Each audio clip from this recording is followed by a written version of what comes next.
നമസ്കാരം. ലണ്ടനിൽ നിന്ന് ന്യൂയോർക്കിലേക്ക് വെറും 4 മണിക്കൂർ കൊണ്ട് പറന്നെത്താവുന്ന വിമാനത്തെക്കുറിച്ച് നമ്മൾ കേൾക്കാൻ തുടങ്ങിയിട്ട് ഏറെ നാളുകളായി.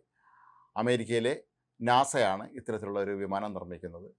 അവർ അതിന് മറ്റൊരു പ്രമുഖ വിമാന നിർമ്മാണ കമ്പനിക്ക് ചുമതല ഏൽപ്പിക്കുകയായിരുന്നു. ഇപ്പോൾ അറിയാൻ കഴിയുന്നത് ഈ വിമാനം പ്രവർത്തന സജ്ജമായി കഴിഞ്ഞിരിക്കുന്നു എന്നാണ്. വളരെ ചുരുങ്ങിയ സമയം കൊണ്ട് ഇത്രയും ദൂരം പറന്നെത്തുക എന്ന് പറയപ്പെടുന്നത് തന്നെ നമ്മുടെ സങ്കല്പത്തിന് അപ്പുറമാണ്. സാധാരണഗതിയിൽ ഒരു യാത്രാ വിമാനം ലണ്ടനിൽ നിന്ന് ന്യൂയോർക്കിലേക്ക് എത്താൻ 7 മുതൽ 7.5 മണിക്കൂർ വരെ സമയമെടുക്കുമെന്നാണ് പറയപ്പെടുന്നത്. പക്ഷേ ഈ വിമാനം ഇത്രയും കുറഞ്ഞ സമയം കൊണ്ട് അവിടെ എത്തുക എന്നുള്ളത് വളരെ നമുക്ക് നമ്മുടെ ശാസ്ത്രത്തിൻ്റെ വലിയൊരു നേട്ടമായി തന്നെ കണക്കാക്കേണ്ടി വരും. ഈ വിമാനത്തെ സൺ ഓഫ് കോൺകോർഡ് അതല്ലെങ്കിൽ കോൺകോർഡിൻ്റെ മകൻ എന്നാണ് പലരും വിളിക്കുന്നത്. നമുക്കറിയാം ലണ്ടനിൽ നിന്ന് നേരത്തെ ഉണ്ടായിരുന്ന കോൺകോർഡ് വിമാന സർവീസിനെക്കുറിച്ച്. വളരെ വേഗത്തിൽ സൂപ്പർസോണിക് ആയ ഈ വിമാനം ഒരു സ്ഥലത്ത് നിന്ന് മറ്റൊരു സ്ഥലത്തേക്ക് പറന്നെത്തുമായിരുന്നു. പക്ഷേ കോൺകോർഡ് വിമാനത്തിനെതിരെ ഉയർന്ന വലിയൊരു വിമർശനം അതിൻ്റെ ശബ്ദം തന്നെയായിരുന്നു. ഇത് പറക്കുന്ന മേഖലകളിൽ തന്നെ വലിയ ശബ്ദം പുറപ്പെടുവിച്ചുകൊണ്ടാണ് ഇത് കടന്നു പോകുന്നത്. പല കെട്ടിടങ്ങളിലും വിള്ളൽ വീഴ്ത്തിയതായി പോലും അന്ന് ആരോപണങ്ങൾ ഉയർന്നിരുന്നു. പിന്നീട് ഇതിനെക്കുറിച്ചുള്ള നിരവധി പരാതികൾ ഉയർന്ന സാഹചര്യത്തിൽ കൂടിയായിരിക്കാം ബ്രിട്ടീഷ് എയർവേസ് ഒക്കെ ഈ വിമാന സർവീസ് നിർത്തലാക്കിയത്.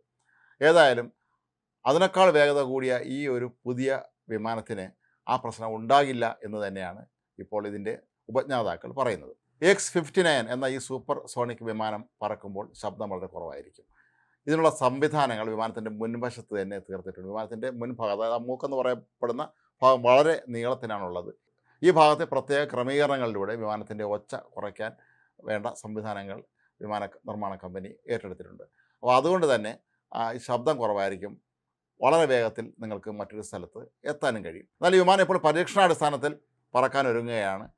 ഒരു കാര്യം പ്രത്യേകം ശ്രദ്ധിക്കേണ്ടത്, ഇപ്പോൾ പരീക്ഷണാടിസ്ഥാനത്തിൽ വിമാനം പറക്കാൻ തുടങ്ങുമ്പോൾ ഇതിൻ്റെ മുഴുവൻ വേഗതയിലും ആയിരിക്കില്ല വിമാനം സഞ്ചരിക്കുന്നത്. കുറച്ചുകൂടി അതിൻ്റെ പകുതി സമയം മറ്റൊരിടത്തായിരിക്കും പറക്കുക.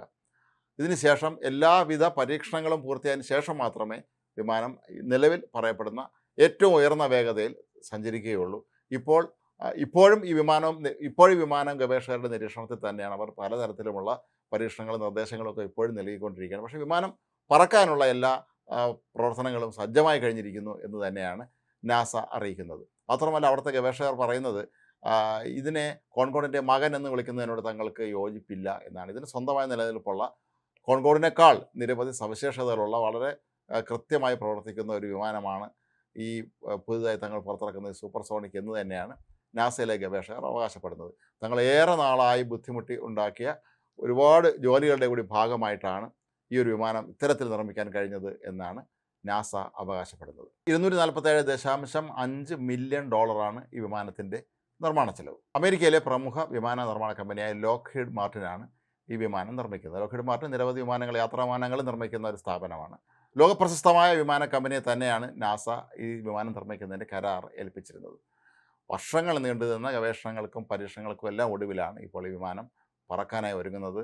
എന്നാണ് ഇത് ആദ്യമായി പറക്കുന്നത് എന്നുള്ള സംബന്ധിച്ച തീയതി ഇനിയും നാസ പ്രഖ്യാപിച്ചിട്ടില്ല. അതായത് സസ്പെൻസ് ആയിരിക്കാൻ സാധ്യതയില്ല. എത്രയും വേഗം തന്നെ തങ്ങളുടെ ഈ ഒരു അസുലഭമായ നേട്ടം ലോകത്തെ അറിയിക്കാനുള്ള വെമ്പലിലാണ് നാസയിലെ ശാസ്ത്രജ്ഞന്മാർ. ഈ വിമാനം നാളെ ഒരുപക്ഷെ വിമാനയാത്രയെക്കുറിച്ചുള്ള നമ്മുടെ സങ്കല്പങ്ങളെ തന്നെ മാറ്റിമറിക്കും എന്നാണ് ഈ വിമാന നിർമ്മാണ കമ്പനിയും അതുപോലെ നാസയും എല്ലാം തന്നെ അവകാശപ്പെടുന്നത്. 2016 ഈ വിമാനത്തിൻ്റെ ഡിസൈൻ പൂർത്തിയാക്കിയത്. തുടർന്ന് ലോക്ഹീഡ് മാർട്ടിനെ ഇതിൻ്റെ നിർമ്മാണ ചുമതല നാസ ഏൽപ്പിക്കുകയായിരുന്നു.